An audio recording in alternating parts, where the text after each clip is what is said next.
Hello friends, welcome to our channel chemistry days. आज बच्चों हम बात कर रहे हैं केमिकल काइनेटिक्स के बारे में, जिसकी ऑलरेडी 6 वीडियोस हम दे चुके हैं, जिसमें हमने बात की है रेट ऑफ रिएक्शंस की, ऑर्डर, मॉलिक्यूलैरिटी, जीरो ऑर्डर रिएक्शंस, ये सारी बात हम कर चुके हैं। आज बच्चों हम बात करेंगे फर्स्ट ऑर्डर रिएक्शंस की। तो मैं डॉक्टर संगीता गुप्ता, बने रहिए मेरे साथ। चलिए बच्चों शुरू करते हैं हम। तो नेक्स्ट हेडिंग डाल लीजिए आप, फर्स्ट ऑर्डर रिएक्शन, यानी कि integrated rate equation for the first order reaction. तो हम आते हैं बात फर्स्ट ऑर्डर रिएक्शन। देखो बच्चों, हम आपको पहले भी बता चुके हैं कि हम फर्स्ट ऑर्डर रिएक्शन किसको कहेंगे, जिसमें rate of the reaction is directly proportional to the first power of the concentration of the reactant. Clear? ऐसी रिएक्शंस क्या कहलाती हैं अपनी? फर्स्ट ऑर्डर रिएक्शंस कहलाती हैं। इसके हम इंटीग्रेटेड रेट इक्वेशन निकालने जा रहे हैं, ठीक है। तो हम यहाँ लिख लेते हैं, देखिए फर्स्ट ऑर्डर रिएक्शन में कोई भी एक रिएक्टेंट है जो कि पी प्रोडक्ट में कन्वर्ट हो रहा है, ठीक है। अब हम इसकी काइनेटिक्स निकालेंगे। तो देखिए रेट इक्वल टू, हम अच्छे से जानते हैं कि A2 की पावर क्या आएगी बेटा? 1। क्यों? क्योंकि ये first order reaction. Clear? Rate को हम कैसे लिख सकते हैं? Minus D A upon D T equal to K into A. ठीक है, ये अपन पहले भी बात कर चुके हैं इसके बारे में। इसको हम देखिए इस तरह से भी लिख सकते हैं, अपॉन के इक्वल टू के माइनस के इंटू डी टी, लिख सकते हैं ऐसे। ये क्या है? अपनी डिफरेंशियल रेट इक्वेशन है, ठीक है। हमें क्या करना है? इंटीग्रेटेड रेट इक्वेशन निकालनी है। तो इंटीग्रेटेड रेट इक्वेशन के लिए हमें क्या करना पड़ेगा? इसका इंटीग्रेशन करना पड़ेगा। तो हम इसका इंटीग्रेट कर लेते हैं। इंटीग्रेशन करेंगे तो क्या आएगा? ln a equal to minus K T plus C. C क्या है? Integration constant. इक्वेशन नंबर 1 कर दे इसको। अब हम बात करेंगे at t equal to 0। t equal to 0 का मतलब इनिशियल टाइम जब हमारे पास 100% रिएक्टेंट है, प्रोडक्ट 0 है। It means concentration of the reactant A कितनी है? A नॉट के बराबर है। A नॉट का मतलब initial concentration of the reactant, ठीक है। ये वैल्यूज हम कहाँ पुट कर रहे हैं? इक्वेशन 1 में पुट कर रहे हैं। तो बच्चों देखो क्या हो जाएगा इसमें, देखिए ln A equal to minus K T, कितना ले रहे हैं हम? 0 प्लस सी। और ln A जब t इक्वल टू 0 है तो A कॉन्सेंट्रेशन किसके बराबर होगी? A नॉट के बराबर होगी। तो C इक्वल टू क्या हो जाएगा? ln A not. ये वैल्यूज हम कहाँ पुट करें? इक्वेशन 1 में पुट कर दें। तो देखिए क्या आएगा? ln A equal to minus K T plus C की जगह क्या लिखे हैं अपन? ln A not. लिख सकते हैं ऐसे इसको, ठीक है। ये उसी तरह की इक्वेशन है बेटा, कंफ्यूज होने की जरूरत नहीं है। जैसे हमने जीरो ऑर्डर में पढ़ा था, सेम उसी तरह से है। ग्राफ प्लॉट करना चाहे अपन, बाकी सब तो रब कर दें। देखिए अपन ने ये तो सब रब कर दिया। कैसी इक्वेशन है ये? y equal to M X plus 3 equation है। इसका ग्राफ कैसे प्लॉट होता है ये हमने जीरो ऑर्डर रिएक्शन में भी बताया था आपको। अब देखिए अगर हम इसमें ग्राफ प्लॉट करते हैं तो कैसा आएगा? देखो ग्राफ किस किस के बीच में प्लॉट कर रहे हैं? टाइम t और ln A के बीच में। कैसा ग्राफ आएगा? माइनस साइन है, इस तरह से आएगा और स्ट्रेट लाइन आएगी। स्लोप क्या हो जाएगा? माइनस स्लोप इक्वल टू के, इंटरसेप्ट ln A नॉट के बराबर।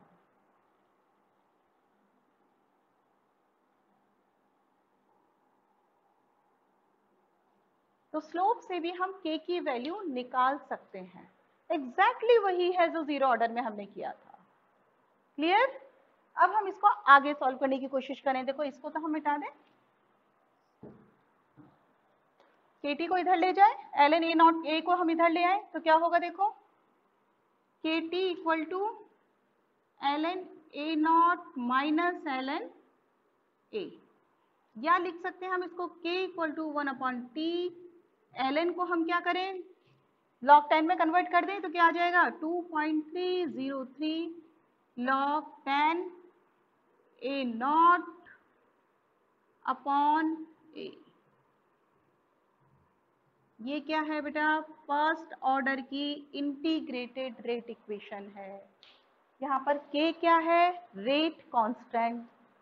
एट टाइम T पर अपनी रिएक्टेंट की कॉन्सेंट्रेशन क्या है, A, और A नॉट क्या है, initial concentration of reactant.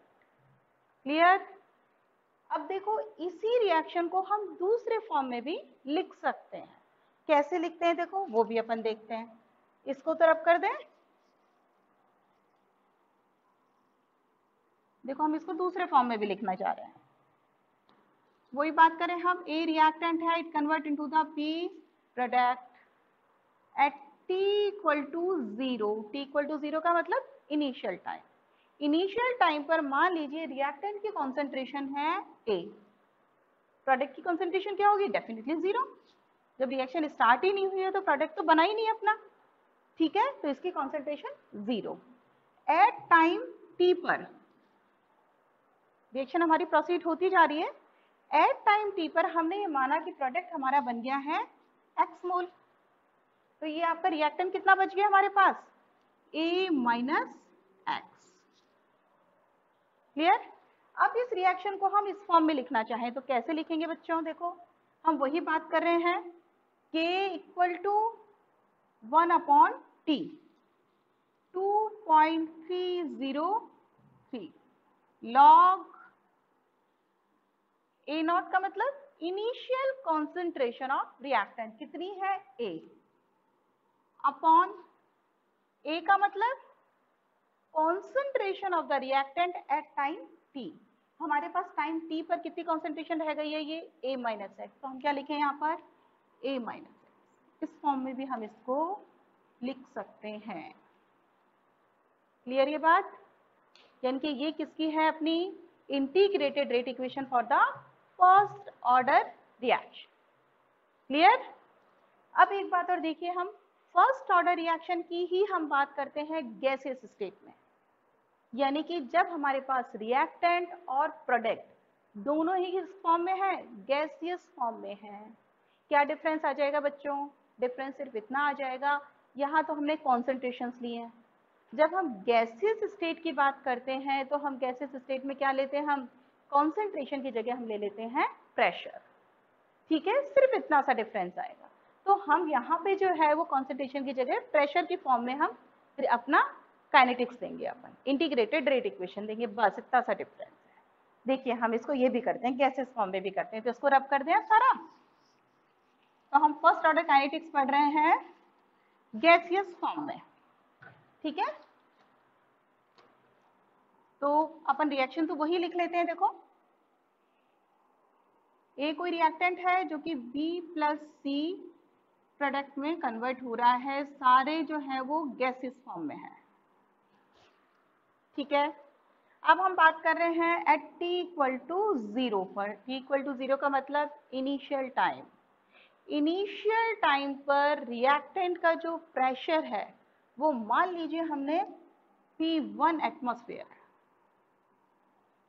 Product का प्रेशर 0, बना ही नहीं है प्रोडक्ट, तो प्रेशर कहाँ से आएगा गैस का। क्लियर। अब रिएक्शन प्रोसीड होती जा रही है तो हम कौन सा टाइम लेंगे, T टाइम लेंगे। तो यदि T इक्वल टू T है, प्रोडक्ट जो है उनका जो प्रेशर है प्रोडक्ट की गैस का वो मान लीजिए x एटमॉस्फेयर है, ये कितना हो जाएगा P1 माइनस एक्स, जैसे हमने पहले ही किया था एग्जैक्टली वही है, ठीक है। अब हम यहां बात करते हैं, देखो initial pressure of the gas कितना है बच्चों, गैस का इनिशियल प्रेशर कितना है, P1 एटमॉस्फेयर, यही है। Total total pressure of the gas, total pressure of the gas at time t. कितना है बेटा? t टाइम पर कितना टोटल प्रेशर है, सबको जोड़ देंगे गैस का. गैस का टोटल प्रेशर कितना हो जाएगा? रिएक्टेंट का प्रेशर प्लस प्रोडक्ट का प्रेशर. तो कितना आ जाएगा बच्चों? हम सबको जोड़ देंगे, यानी कि P1 minus x plus x plus x. X से कैंसिल हो गया तो क्या बचा? P1 प्लस एक्स, और इसको हमने कह दिया PT, P टोटल. यहां से अगर मैं एक्स निकालना चाहूं तो क्या आ जाएगा? PT माइनस P1 आ जाएगा. ठीक है. अब हम क्या कर रहे हैं? इंटीग्रेटेड रेट इक्वेशन में पुट करेंगे. इंटीग्रेटेड रेट इक्वेशन सेम ही होगी जैसे हमने पहले बात की थी, तो वही हम बात कर लें. तो K इक्वल टू क्या हो जाएगा? 1/T 2.303 लॉग क्या था बच्चों? A/A माइनस एक्स था. A क्या था? Initial concentration of the reactant था. तो यहाँ क्या आ जाएगा? Initial pressure of the gas. कितना है इनिशियल प्रेशर बच्चों? P1. तो यहाँ क्या आएगा? P1 अपॉन क्या था? A minus x. A minus x क्या था? Concentration of the reactant eight time T. तो यहाँ क्या आएगा? P1 minus x. तो लिख दें यहाँ पर P1 माइनस एक्स. ठीक है. सॉल्व कर लें अब अपन इसको. 1/T 2.303 log P1 upon P1 minus x की वैल्यू क्या आएगी? PT minus P1. ठीक है. इसको तो अब अपन रब कर देते हैं. देखो इसको और थोड़ा सा सॉल्व कर ले तो क्या आ जाएगा? K equal to 1/T 2.303 log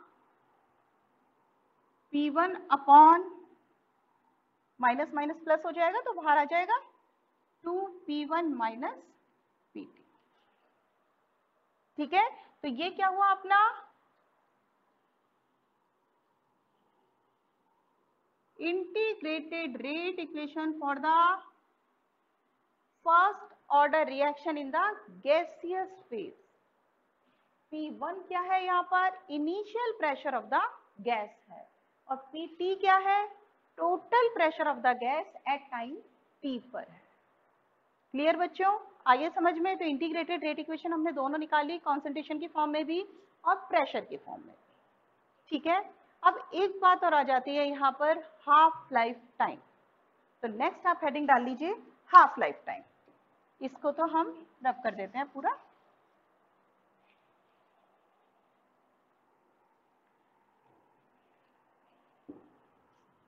देखिए हाफ लाइफ टाइम हम पहले भी बात कर चुके थे.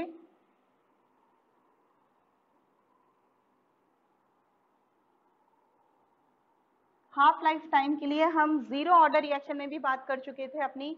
हाफ लाइफ टाइम का मतलब क्या होता है?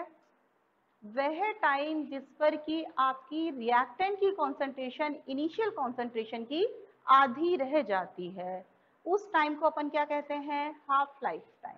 सिंपल. ठीक है. हम यहाँ पर वही लिखेंगे अपना. फर्स्ट ऑर्डर की काइनेटिक्स क्या है? K equal to 1/T 2.303 log A0 upon A. ठीक है. हाफ लाइफ टाइम की बात कर रहे हैं, इसका मतलब यदि T इक्वल टू क्या है? T हाफ है. जब T equal to T half है तो A क्या हो जाएगा बेटा? A0/2. डेफिनेटली कॉन्सेंट्रेशन कितनी हो जाएगी रिएक्टेंट की? इनिशियल कॉन्सेंट्रेशन की आधी हो जाएगी, A0/2. तो यहाँ पुट कर देंगे वैल्यूज. देखो क्या आएगा. तो K इक्वल टू क्या हो जाएगा? 1/T हाफ ले रहे हैं अपन, 2.303 as it is log A0 upon A की जगह हम क्या लिख दें? A0/2. तो A0/2 लिखेंगे तो 2 ऊपर आ जाएगा इस तरह से. A0 से A0 कैंसिल हो जाएगा. लॉग 2 की वैल्यू अपने को पता होती है. देखो T हाफ इधर ले जाएं अपन, 1/K. ठीक है, 2.303 log 2 की वैल्यू अपने को पता होती है कितनी है, 0.3010। दोनों को मल्टीप्लाई करेंगे कितना आ जाएगा 0.693। तो हमारे पास टी हाफ इक्वल टू क्या हो जाएगा बच्चों 0.693 अपॉन के। किसके लिए है ये, फर्स्ट ऑर्डर रिएक्शन के लिए है।